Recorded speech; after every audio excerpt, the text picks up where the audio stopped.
గయ్యాళితో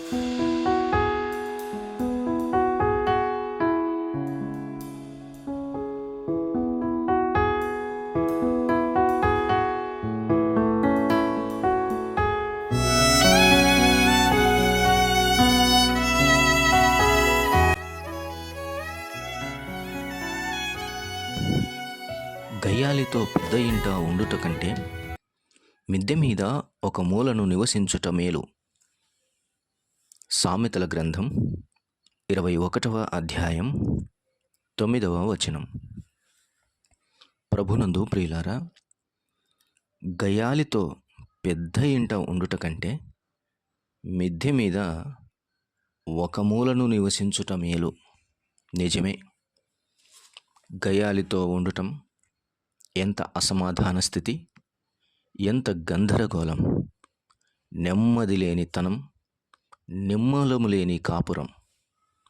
అలాంటి గయ్యాళితో నివసించుట కంటే మిద్దె మీద ఒక మూలన ఉండటం ఎంత మేలు.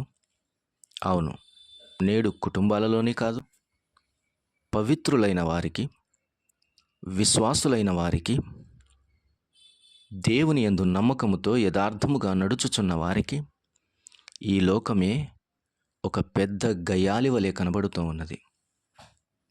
న్యాయమును అన్యాయంగా త్రిప్పివేస్తుంది.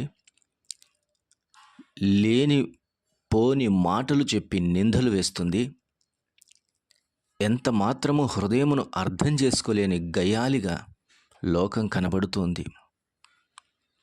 ఇలాంటి లోకముతో మనము కలిసి ఉండటం కంటే మిద్దె మీద ఒక మూలన ఉండటం మంచిది అని అర్థం చేసుకోవాలి. ఇది ఒక పెద్ద ఇల్లు. ఈ ఇంటిలో గయ్యాళి చొరబడి ఉన్నది.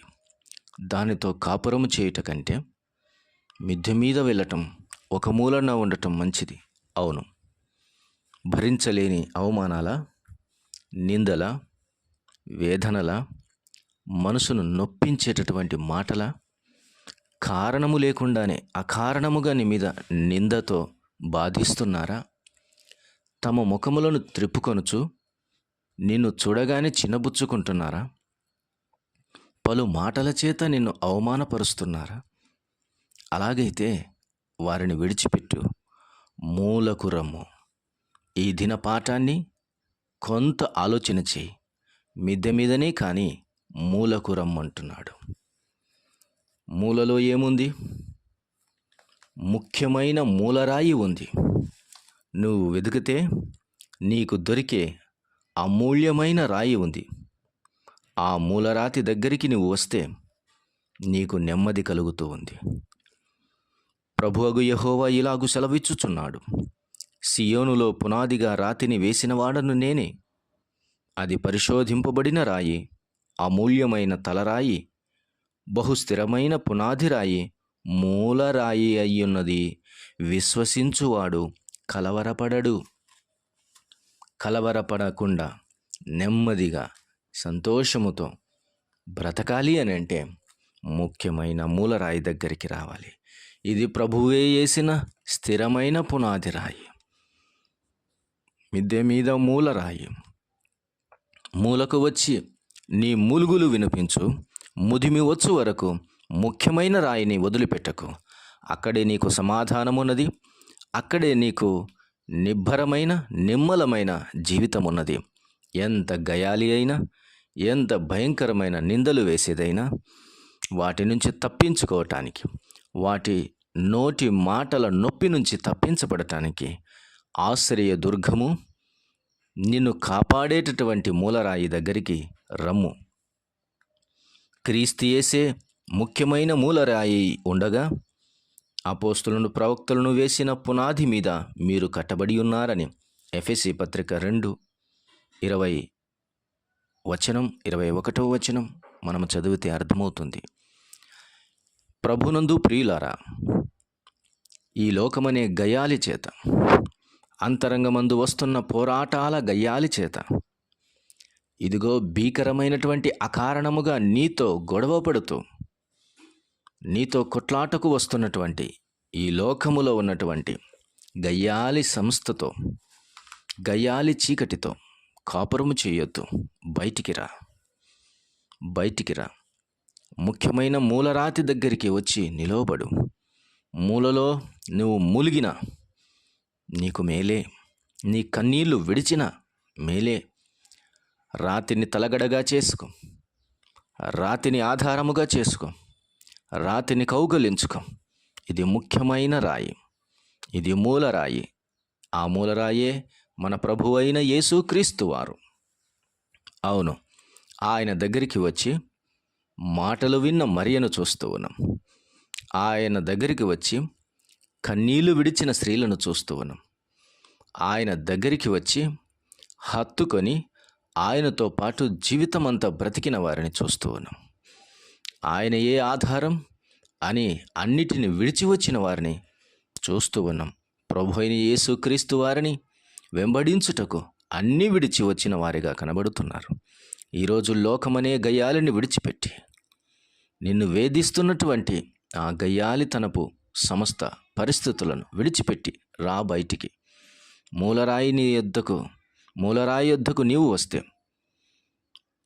ప్రభువైన యేసుక్రీస్తు వారు నీ దగ్గరికి వచ్చి నిన్ను కౌగలించుకొని ప్రయాసపడి భారం మోసుకొనుచున్న సమస్త జనులారా నా యొద్దకు రండి అని పిలుస్తున్న ఈ ముఖ్యమైన రాయిని నీవు గుర్తుంచుకోవాలి.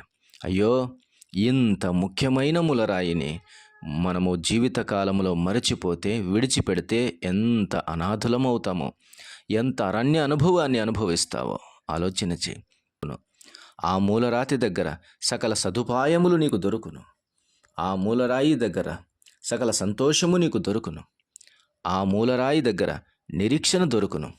ఆ మూలరాయి దగ్గరే నీకు పరలోక మార్గము తెరవబడును.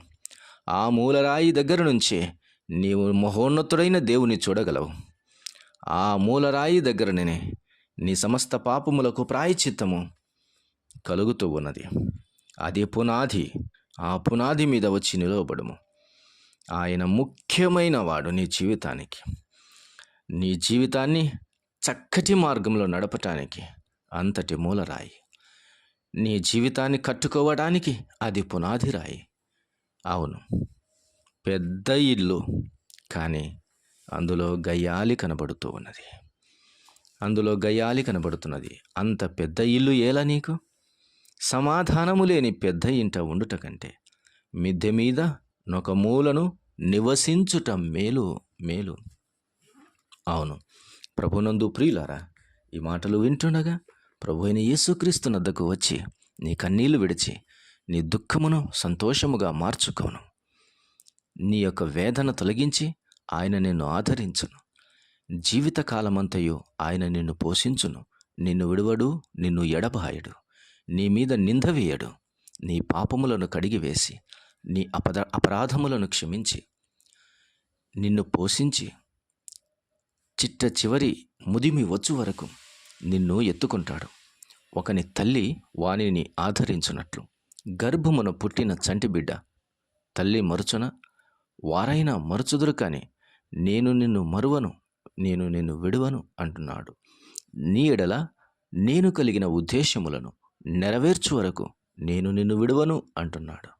ఇలాంటి నమ్మకమైన, స్థిరమైన, ముఖ్యమైన, అమూల్యమైన మూలరాతి దగ్గరికి వచ్చినట్లయితే నీ మూలుగులకు సమాధానం, నీ కన్నీటికి విలువ సమస్తమును దేవుడిస్తాడు.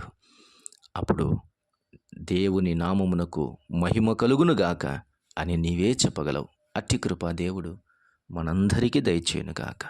ప్రియ తండ్రి, స్తోత్రం.